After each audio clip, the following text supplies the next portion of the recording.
Bonjour à tous. Voilà, on va aborder cette séance, une deuxième partie, qu'on va la consacrer pour l'analyse de la vidéo. Et vous connaissez que la vidéo, ça comporte plus d'informations que l'image.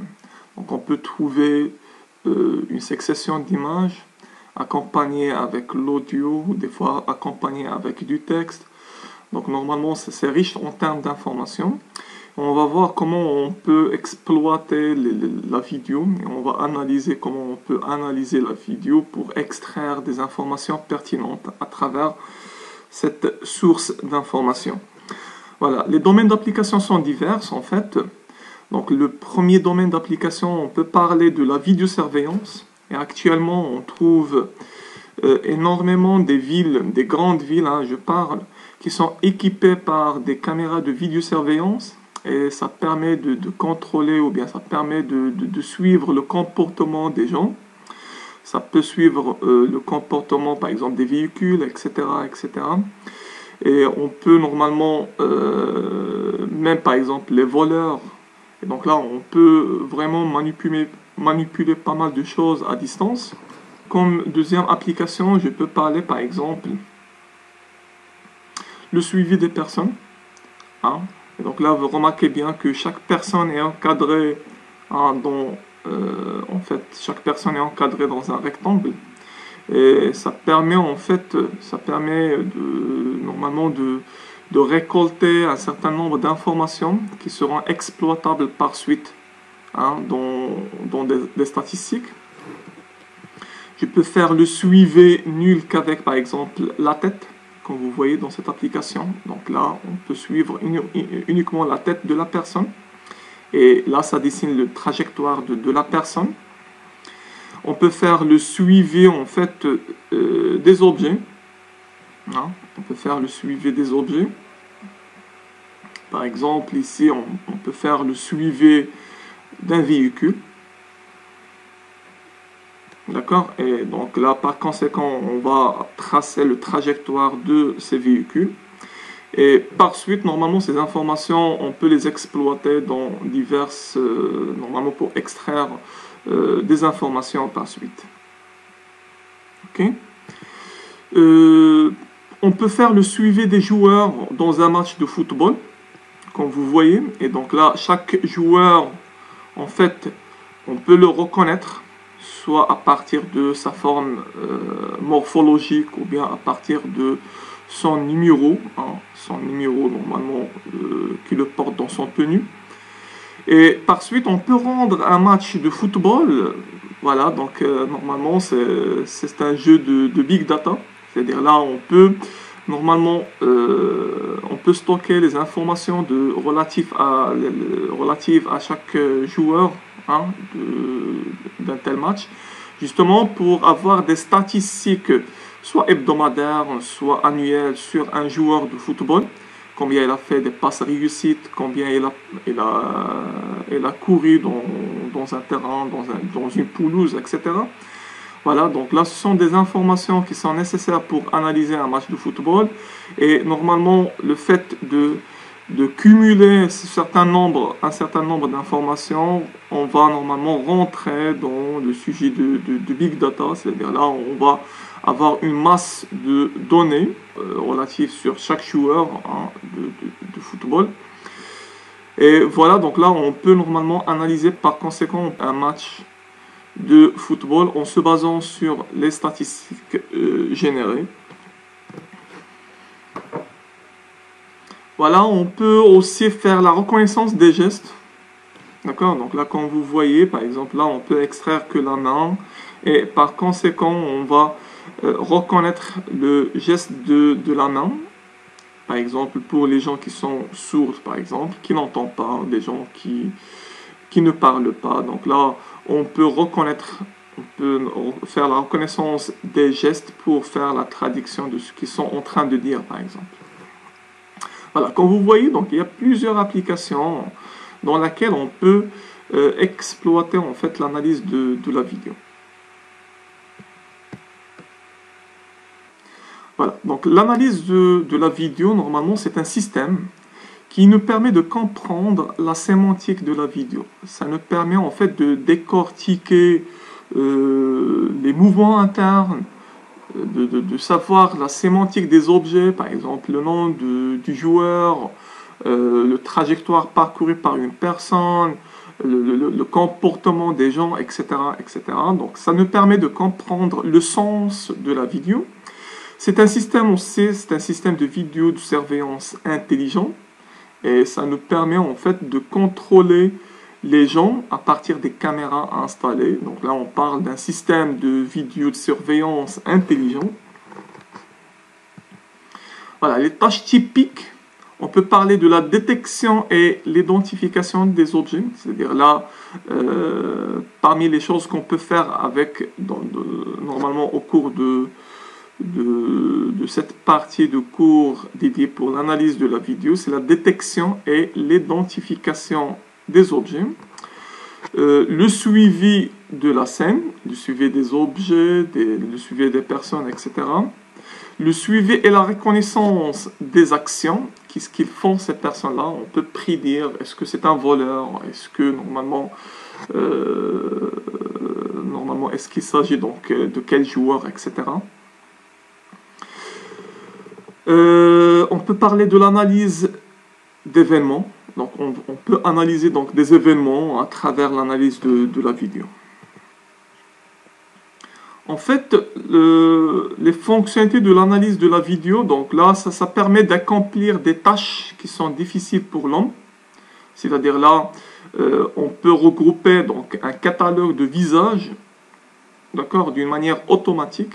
C'est-à-dire on peut faire la reconnaissance des personnes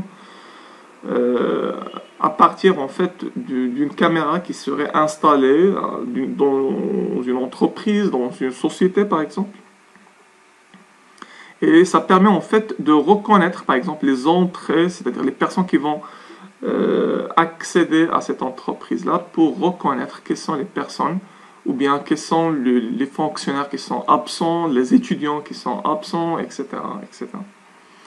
Là, si je parle, donc là, les étudiants qui sont absents, si je parle du contexte d'une classe, par exemple. Minimiser le rôle des opérateurs manuels, c'est-à-dire on va minimiser l'intervention de l'homme. C'est la machine qui va faire l'analyse intelligente de la vidéo. Extraire les informations pertinentes de vidéo. Là, je parle des métadonnées.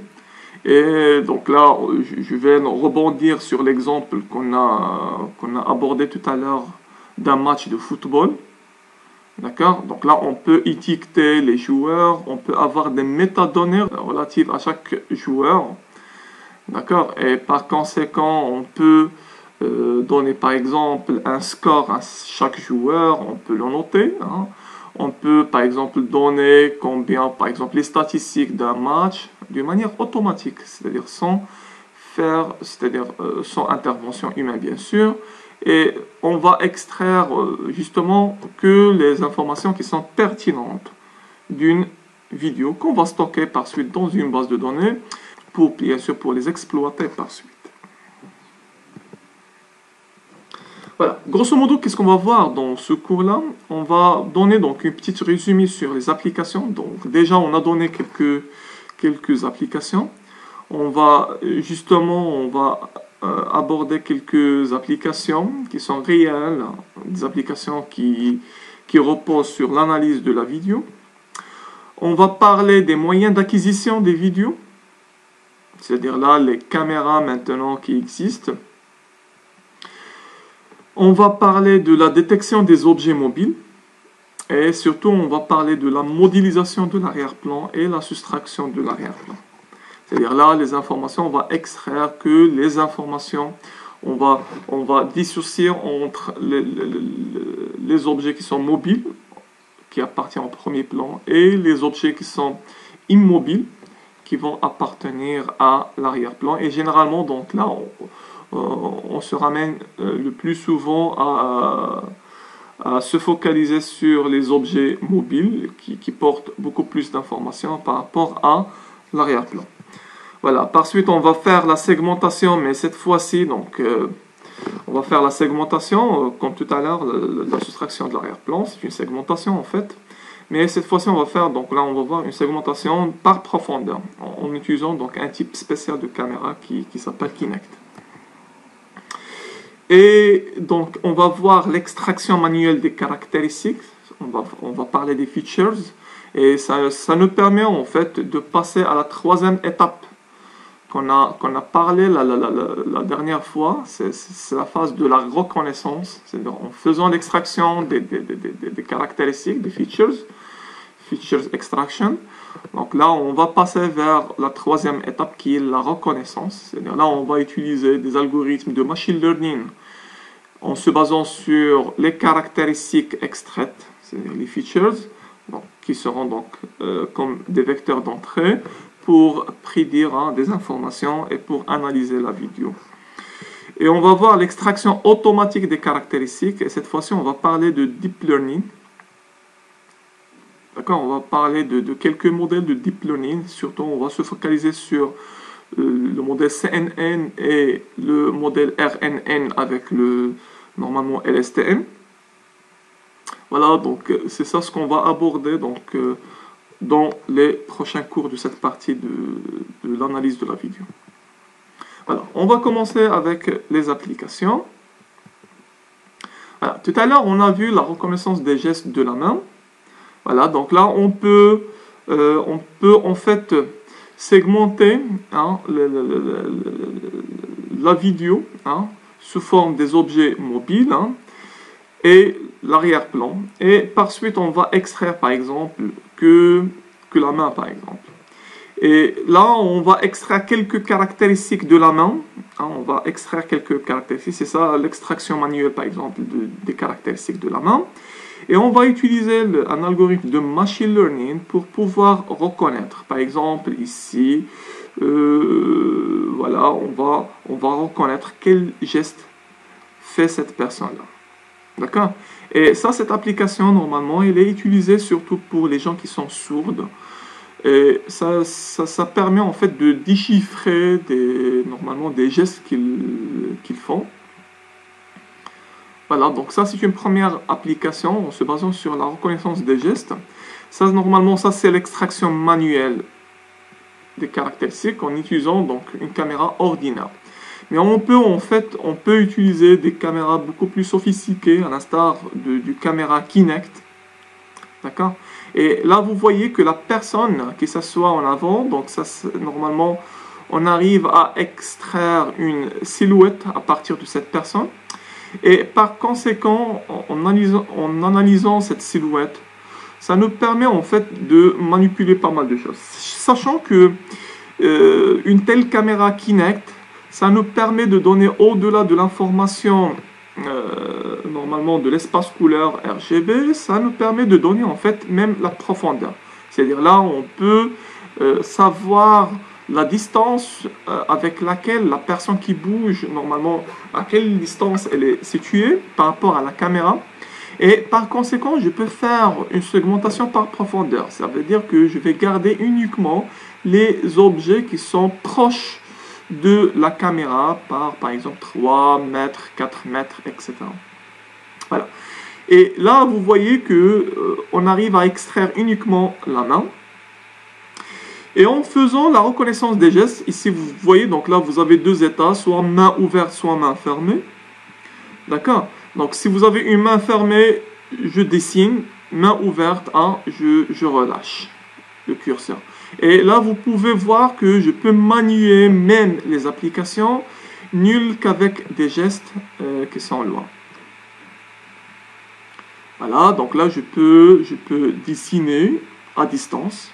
Je peux choisir l'outil avec lequel je vais dessiner, la palette de la couleur. Et je commence à dessiner, je peux agrandir le dessin. Voilà, comme vous voyez, nul qu'avec des gestes. C'est-à-dire là, on va, bien sûr, on va segmenter la main. C'est-à-dire là, on va garder que la main.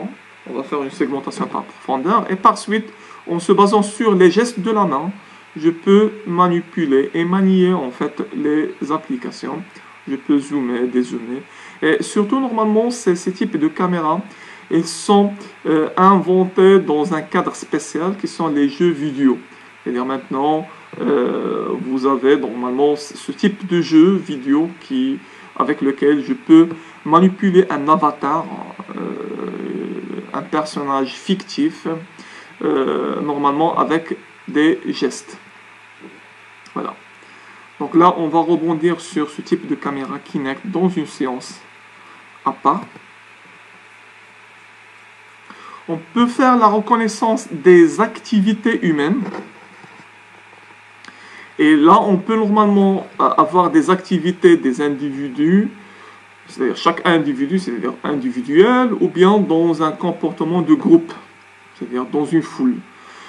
Voilà, donc là, on peut normalement prévoir les comportements de chaque individu ou bien de la foule des personnes. Voilà la reconnaissance des activités humaines, c'est-à-dire là, on va faire l'apprentissage à partir des vidéos étiquetées. Donc là, on suppose qu'on a une base de données des vidéos qui sont étiquetées. Étiquetées, ça veut dire que je porte une étiquette sur chaque vidéo. C'est-à-dire là, par exemple, je disais une vidéo, par exemple, normale, ou bien, je ne sais pas, donc personne, par exemple, un voleur, c'est-à-dire un geste agressif, etc., etc. Donc là, je devrais donner pour chaque vidéo une étiquette. Et comme ça, on va faire, donc là, on va voir comment on va faire l'apprentissage en se basant sur les étiquettes. Et là, on parle surtout de l'apprentissage supervisé, qu'on va revenir par suite. D'accord, donc là, les applications de la reconnaissance des activités humaines. Donc là, on parle de la sécurité, hein, pour voir, donc là, est-ce qu'il y a donc un geste agressif, etc. Donc l'indexation dans la télévision, surtout pour les matchs de football, etc. L'interaction en machine, là, on a parlé tout à l'heure des gestes. La robotique, hein, pour, par exemple, comprendre la scène. Hein, donc là, en analysant la scène, normalement, le robot peut se déplacer dans la scène. Voilà, vous avez donc là, généralement, donc, lorsque nous sommes dans un magasin, par exemple, donc là, souvent, on fait donc plusieurs caméras, et donc, ça nous permet de donner plus de vues. Hein, on peut normalement avoir une vue 360 degrés. Voilà.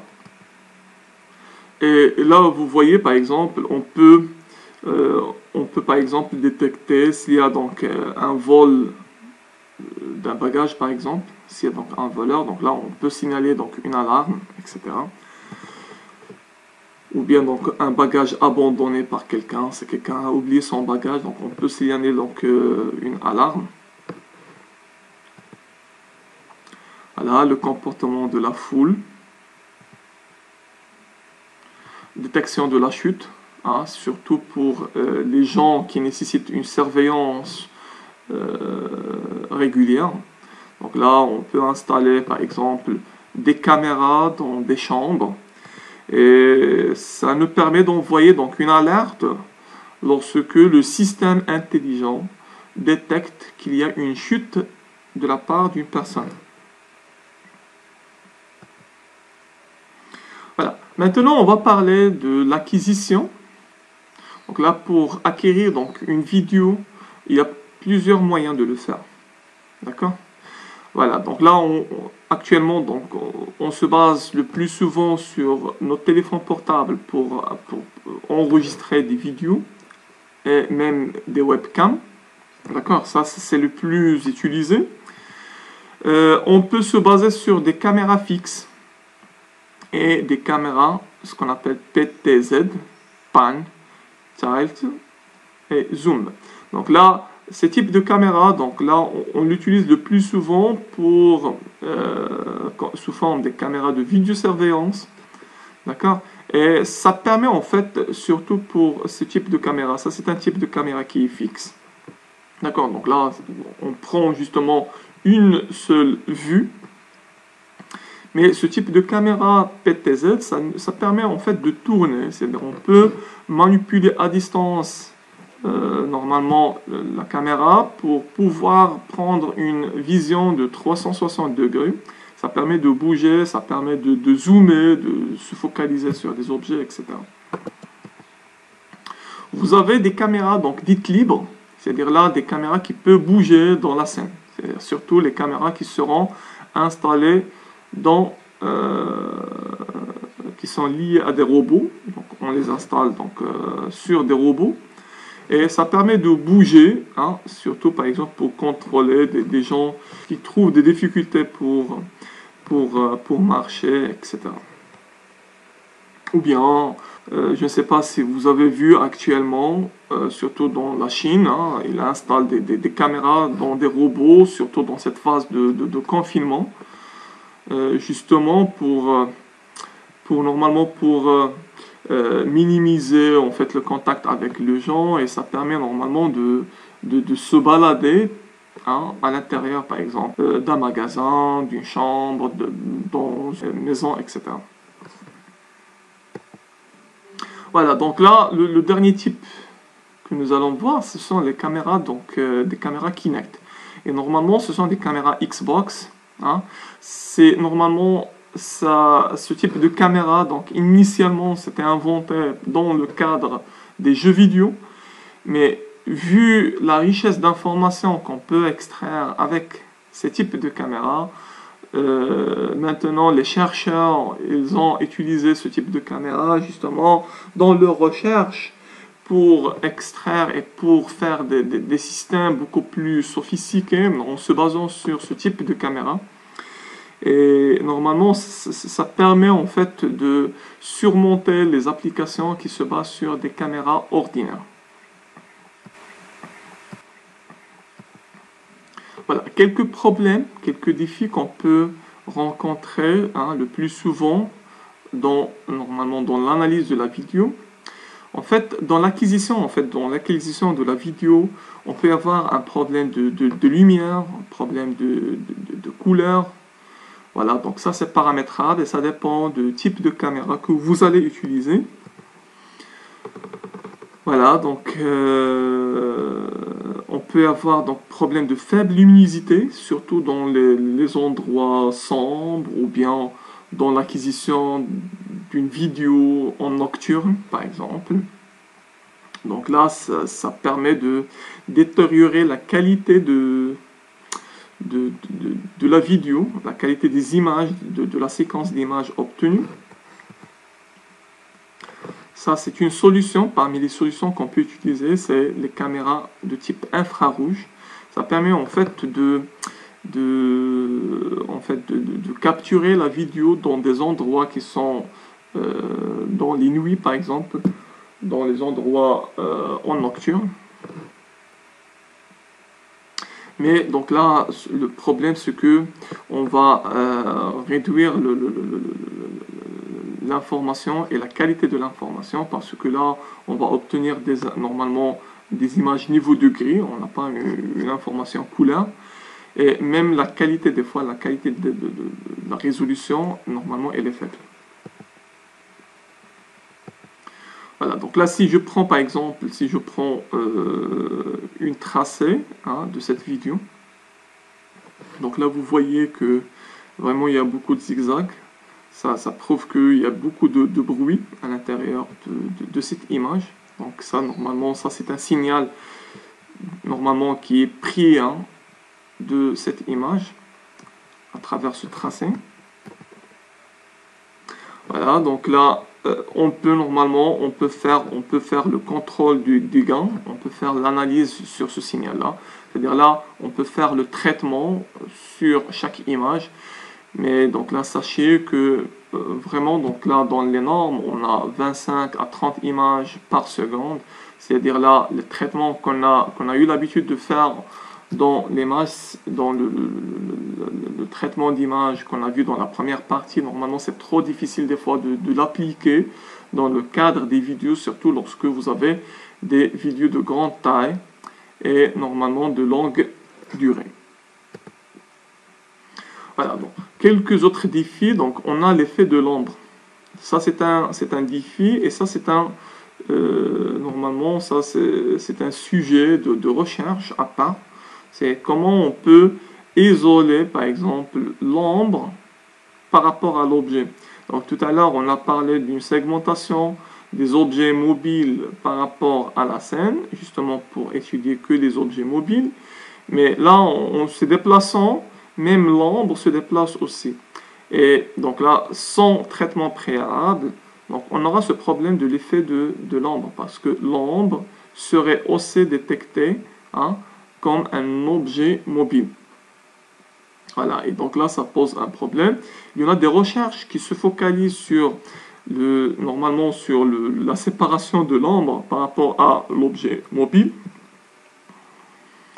Voilà, donc là, on peut en fait séparer, comme vous voyez ici, on peut séparer en fait l'objet. On va se focaliser uniquement sur l'objet au lieu de se focaliser sur même les autres informations qui vont pas apporter de grand chose lors de l'analyse de cet objet. On a aussi un problème d'échantillonnage. On a vu ce problème même dans le cas de l'image. Et tout dépend du caméra utilisé. Voilà. Vous avez des vidéos entrelacées, comme vous voyez.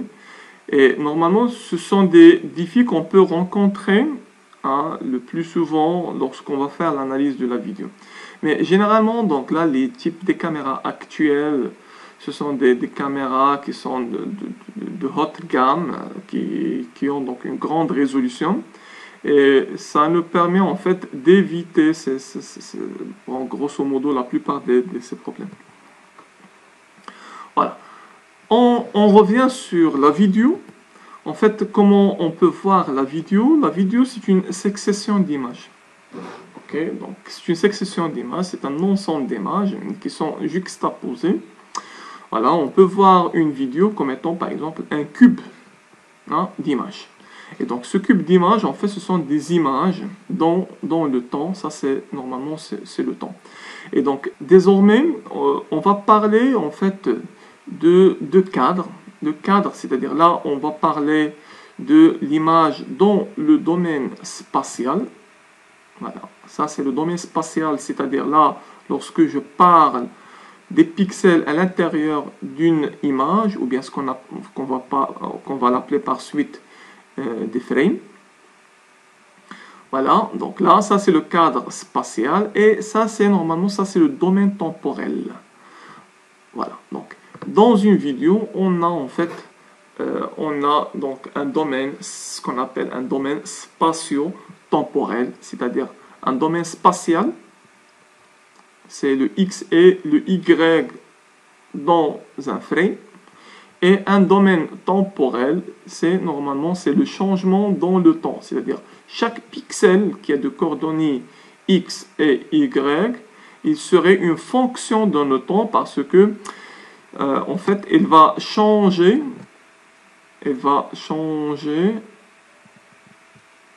voilà, elle va en fait changer de valeur dans le temps. Voilà, donc ça serait en fait une fonction dans le temps. Voilà, on va aborder cette séance, la modélisation de l'arrière-plan. Et cette séance, on va se focaliser sur les approches simples existantes. Bon, tout d'abord, pourquoi on va modéliser l'arrière-plan? Alors, modéliser l'arrière-plan, ça veut dire quoi? Ça veut dire que on va générer en fait un modèle. Et ce modèle-là, ça serait l'arrière-plan. D'accord? Donc, en fait, ce qu'on va faire, c'est que on va faire une segmentation binaire. Donc là, on a vu la dernière fois la segmentation. Donc, la segmentation binaire, ça veut dire que on va dire, si c'est un objet mobile, ça serait le premier plan. Et normalement, ça va représenter des objets mobiles. C'est-à-dire ici, dans ce cas-là, ce sont en fait les véhicules. Normalement, si c'est un pixel qui est immobile dans le temps, on va le mettre en fait dans l'arrière-plan. Voilà, ça, on va lui donner donc là la couleur noire. Donc là, finalement, on aurait deux couleurs. Voilà. Donc là, le fait de modéliser l'arrière-plan, ça veut dire qu'on va générer à partir d'une séquence d'images, on va générer un plan, ou bien on va générer un arrière-plan sans les objets mobiles. C'est-à-dire on va avoir finalement un arrière-plan sans des objets mobiles. Voilà. Dans la plupart des cas, les objets ont plus d'intérêt que la scène. Et ça, en fait, ça, on le touche réellement. C'est-à-dire là, lorsque je vais faire l'analyse de la vidéo, là, vous pouvez sentir en fait la difficulté parce qu'il s'agit en fait d'une vidéo. Ça veut dire, normalement, c'est un volume d'informations qui est vraiment très intéressant. Et normalement, c'est une succession d'images dans le temps. Et généralement, c'est trop difficile d'appliquer des traitements sur l'ensemble des frames de la vidéo. Ça veut dire là, ce qu'on devrait faire comme première étape, c'est on va normalement se focaliser justement sur les informations les plus pertinentes de la vidéo, au lieu de se focaliser sur l'ensemble d'informations, qui est donc la plupart des temps vraiment c'est gourmand en termes de soit de mémoire, soit en fait de temps d'exécution de votre système. Et donc là, généralement, l'information, elle est portée sur les objets qui sont mobiles. Et donc là, généralement, donc la scène, c'est invariante. Donc si c'est variant, c'est un objet mobile. Mais donc là, puisque normalement c'est une scène, puisque c'est un arrière-plan, donc normalement c'est quelque chose d'immobile. Et donc, généralement, quelque chose d'immobile ne varie pas dans le temps. Et généralement, donc là, on n'a pas, normalement, on va pas l'étudier. On va étudier uniquement les choses qui sont en mouvement. Voilà, ça permet, en fait, comme je viens de signaler tout à l'heure, ça permet de minimiser le coût de traitement ainsi que l'erreur. On va minimiser l'erreur parce qu'on va se focaliser justement sur des objets qui sont bien précise. Voilà, donc c'est une étape qui est primordiale et importante. Le plus souvent, lorsqu'on va aborder donc un sujet ou bien lorsqu'on va aborder une application de l'analyse de la vidéo, un système par exemple, un système normalement qui va se reposer sur l'analyse de la vidéo. Donc la première étape sur laquelle on se base, c'est la modélisation de l'arrière-plan. Donc ça permet d'estimer le modèle d'arrière-plan. Donc là, en fait, c'est un problème de segmentation. Normalement, c'est un problème de segmentation. Donc là, on a parlé d'une segmentation binaire, c'est-à-dire soit premier plan, soit arrière-plan. Donc c'est une détection fiable des objets du premier plan. Les domaines d'application, donc, ils sont divers. Donc là, vous voyez donc voilà, l'exemple qu'on a donné tout à l'heure, en fait, le suivi des personnes. Et donc là, vous voyez que la rue, ça représente en fait l'arrière-plan, c'est intact, ça ne change pas, puisque normalement il s'agit d'une caméra qui est probablement fixe. Et là, donc, ce qu'on veut étudier, c'est par exemple, c'est le trajectoire des personnes. Et donc là, on se focalise sur les objets qui sont en mouvement. D'accord? On se focalise sur les objets qui sont en mouvement. Et en fait, ça, normalement, le fait de modéliser l'arrière-plan, donc là, on va avoir donc une rue sans personnes, sans des personnes qui bougent dans la rue. Et comme ça, donc là, on peut identifier les objets qui sont en mouvement. Donc, ça, c'est comme première application. Comme deuxième application, le comptage du trafic. Le comptage du trafic, ça permet en fait de fixer en fait une caméra dans un endroit bien spécifique. Et ça permet en fait de compter le nombre de véhicules qui vont circuler dans un tronçon de cette route. Voilà. Pourquoi? En fait, ça permet en fait d'échanger avec un serveur distant en temps réel combien de voitures circulent par exemple, dans une route bien définie. Et comme ça, donc, on peut enrichir notre GPS pour, par exemple, pour nous recommander des trajets qui sont moins encombrants, il n'y a pas d'embouteillage. Et ça permet normalement de vous recommander des trajets qui présentent moins d'embouteillage et comme ça vous pouvez éviter le problème d'embouteillage dans la circulation. Donc ici, vous voyez, donc ce système-là, ça permet en fait de compter. Et là, vous pouvez même apercevoir que lors du comptage, on peut identifier normalement le type de véhicule. Est-ce qu'il s'agit normalement d'une voiture, d'un camion, d'un autocar, etc. Donc ça rentre dans la reconnaissance qu'on va l'aborder par suite.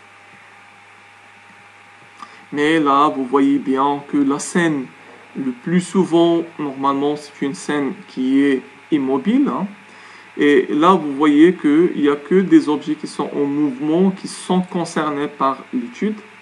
Et donc là, ce genre de situation, ça nous permet en fait, ça nous permet d'utiliser la modélisation de l'arrière-plan pour que je puisse isoler l'arrière-plan par rapport aux objets mobiles sur lesquels je veux en fait faire normalement l'analyse. Donc ici, donc, comme troisième type, c'est la reconnaissance faciale. Donc ici, par exemple, dans une entreprise, je peux par exemple capturer en fait les visages des personnes entrant ou bien qui circulent à l'intérieur de l'entreprise ou bien d'une administration. Et comme ça, je peux reconnaître en fait la personne. Ça, c'est un visiteur. D'accord, ça, normalement, cette personne, ça appartient au staff. Donc là, vous voyez, donc ça permet de reconnaître même les gens. Est-ce que c'est un visiteur? Est-ce que normalement, c'est un fonctionnaire, etc. Ça, c'est inconnu.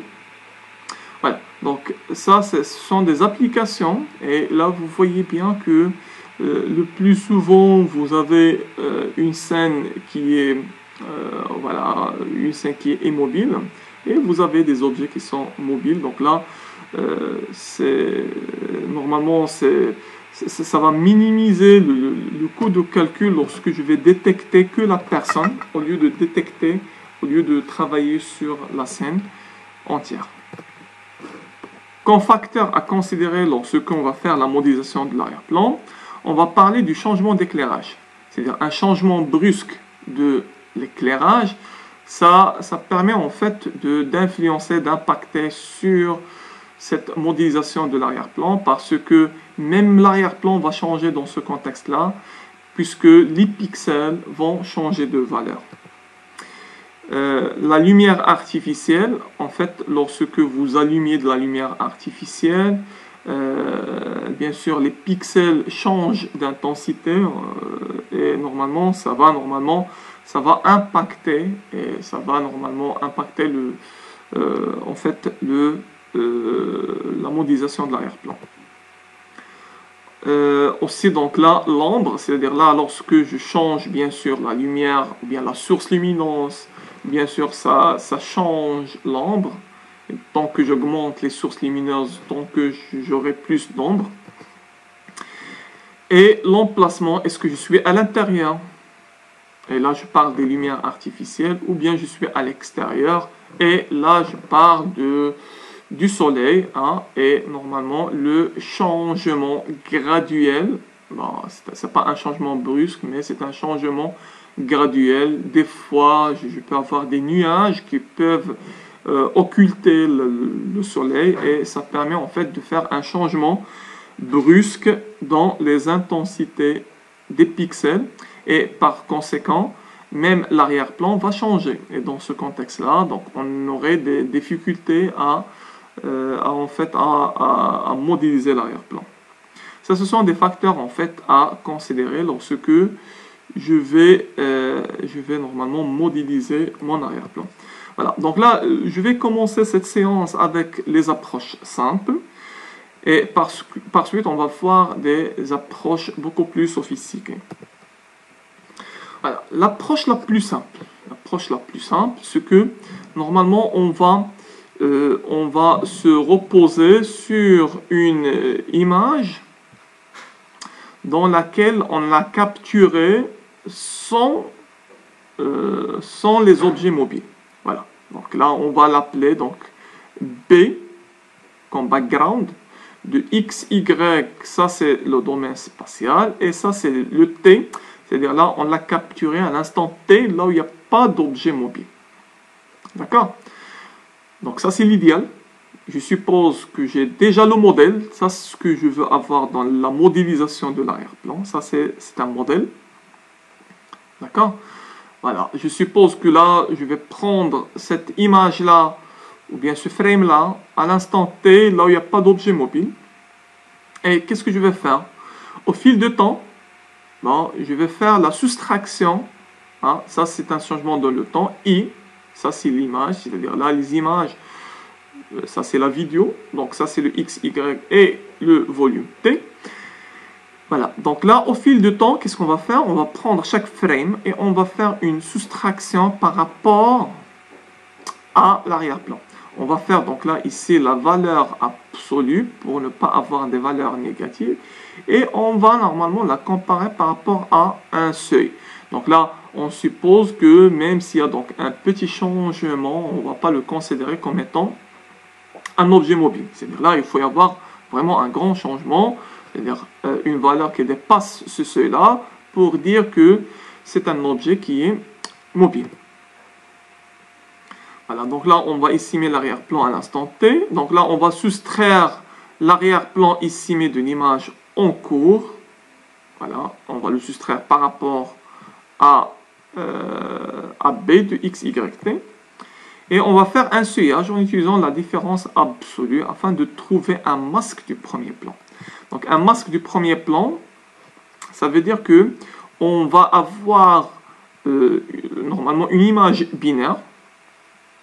Donc là, le noir, ça représente voilà, donc les pixels qui sont immobiles, ou bien les pixels qui bougent relativement d'une manière faible, c'est-à-dire inférieure à un seuil T, hein, par rapport normalement aux pixels qui vont changer, hein, normalement avec donc qui va faire donc un changement relativement fort, et là on va lui attribuer la valeur 1.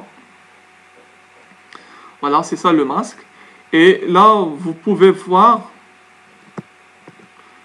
donc ici, donc là, je cherche le pointeur.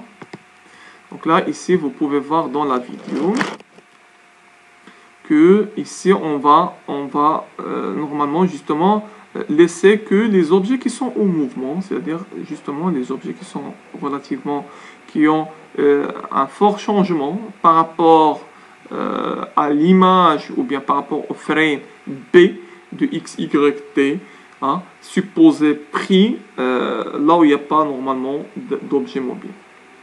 Voilà.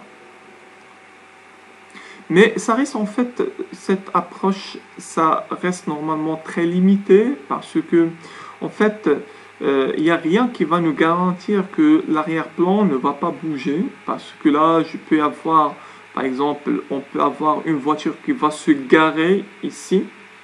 Et bien sûr, une voiture garée, après un certain temps, ça devrait appartenir normalement à l'arrière-plan parce que c'est immobile, hein, tout simplement parce qu'il serait immobile.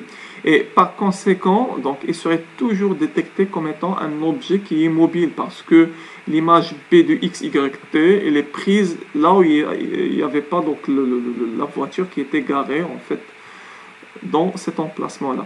Donc là, ça reste normalement, c'est une approche qui est simple, qu'on peut l'utiliser dans des contextes relativement normalement limités.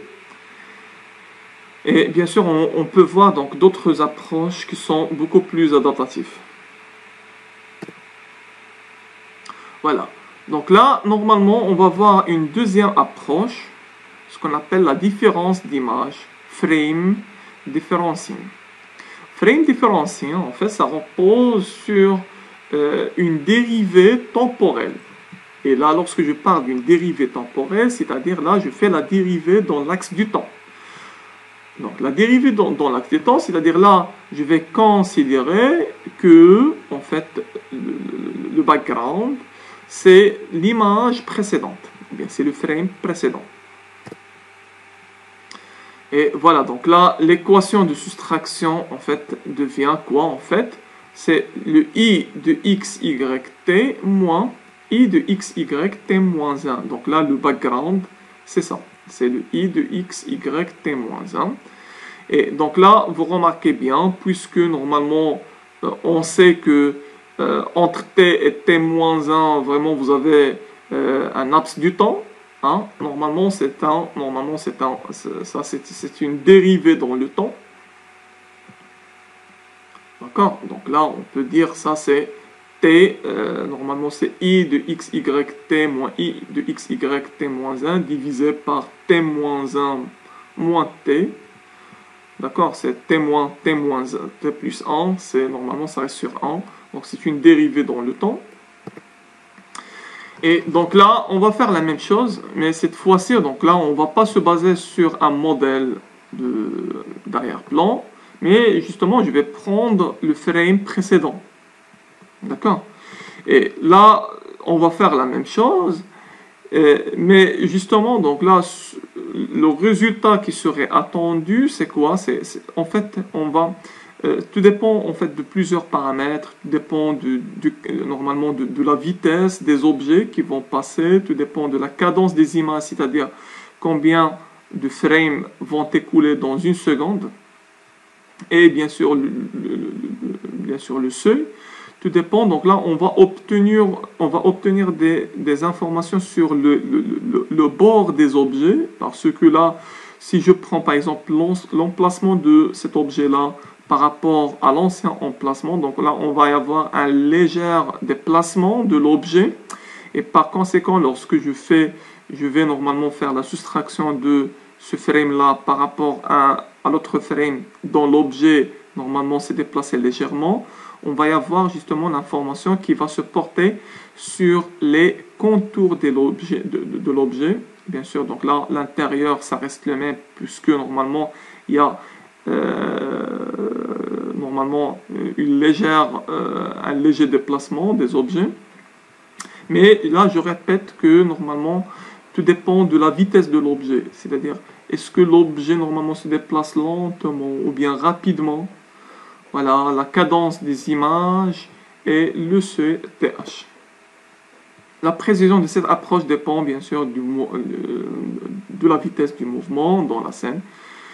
Voilà, donc là, des mouvements plus rapides peuvent nécessiter des seuils plus élevés. Donc là, si vous avez des mouvements rapides, hein, il faut augmenter le seuil parce que normalement, en fait, lorsque l'objet se déplace rapidement, donc là, il faut y avoir donc normalement un seuil relativement élevé pour pouvoir détecter, pour ne pas avoir une confusion avec le background.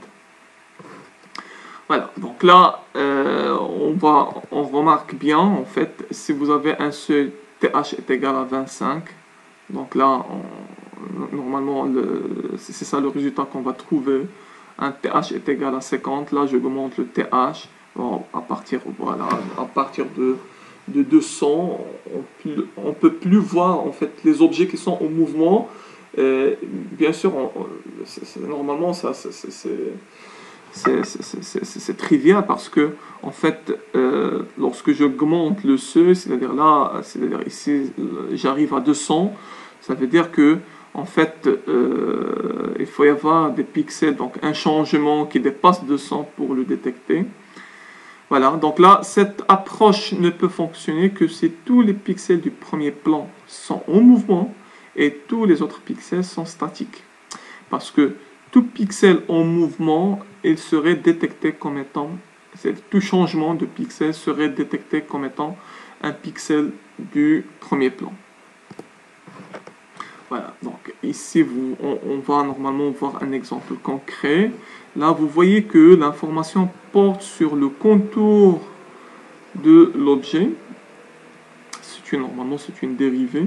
Mais quand même, on a pu en fait isoler les objets mobiles. Donc là, je peux cadrer, je peux faire la rétroprojection sur le frame original pour prendre le cadre des objets qui sont détectés en fait.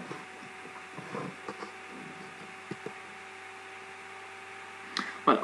Troisième type, toujours nous sommes en train de voir les approches basiques, les approches les plus simples. En fait, le filtre moyen, mean filter. Dans ce cas derrière, dans ce cas,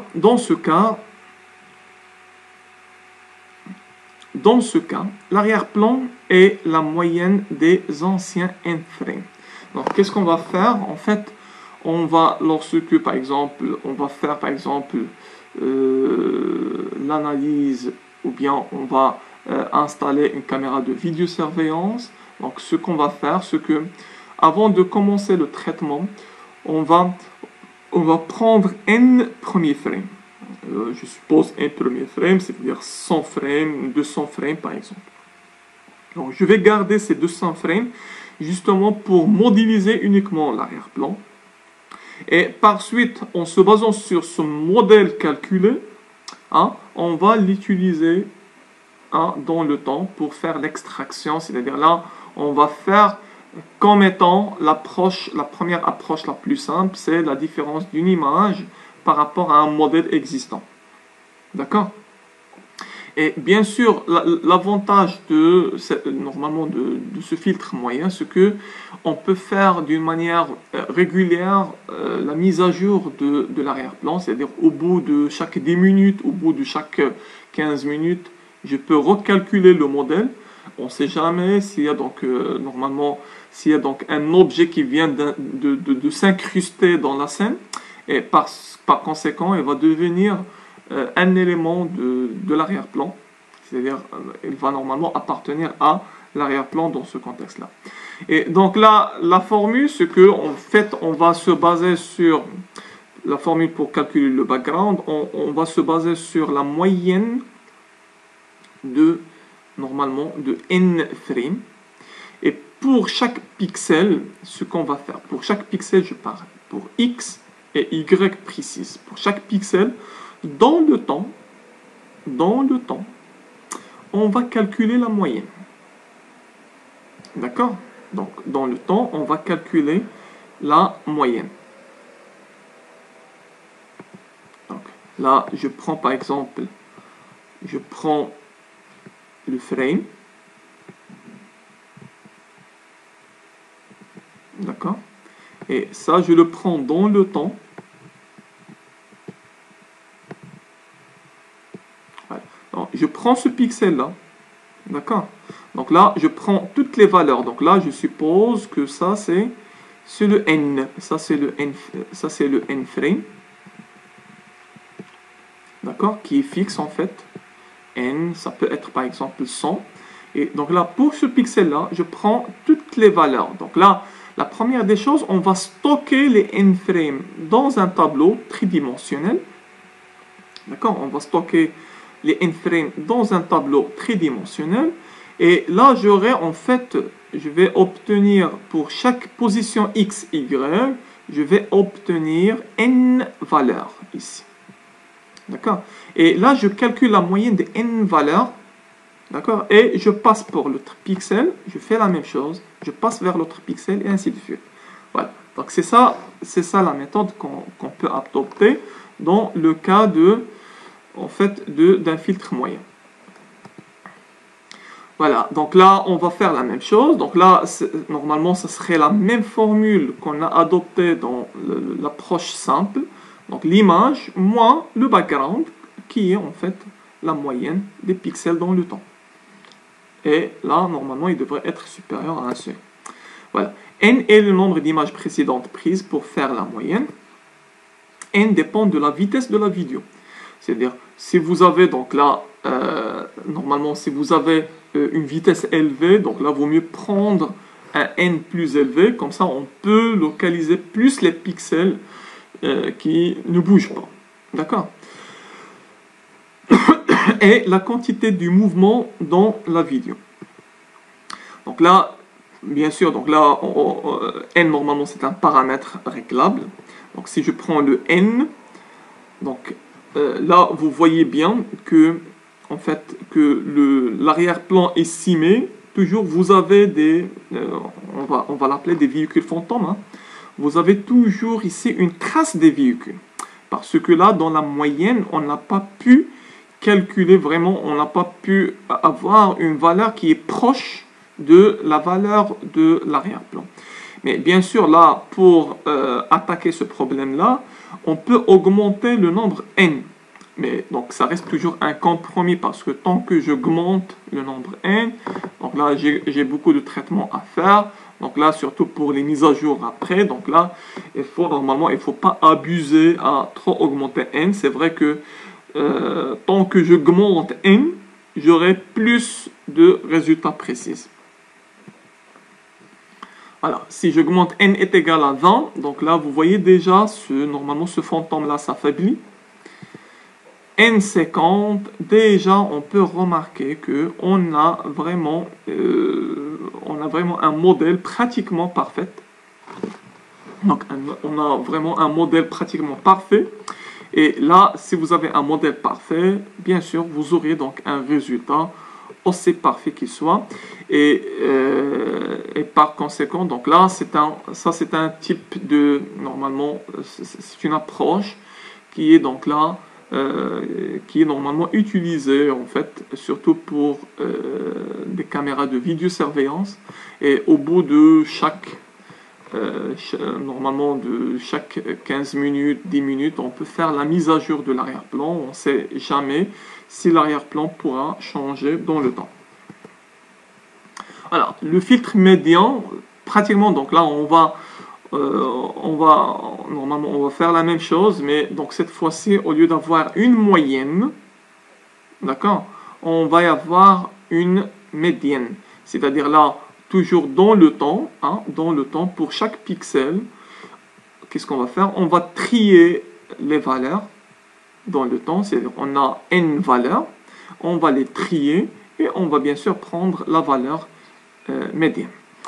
Voilà. Donc, ça, normalement, cette approche-là a la tendance d'avoir un arrière-plan qui est beaucoup plus réaliste parce que là, on peut y avoir exactement la valeur exacte du pixel de l'arrière-plan. Bon, tout à l'heure, on a vu le filtre moyenne. Donc, le filtre moyen repose sur la moyenne, c'est-à-dire on va y avoir une approximation du pixel de l'arrière-plan. Mais donc là, pour le filtre médian, c'est bien sûr, si j'augmente le nombre n, j'ai vraiment une forte chance d'avoir un modèle qui est parfait de l'arrière-plan. Voilà, donc là, n est égal à 10.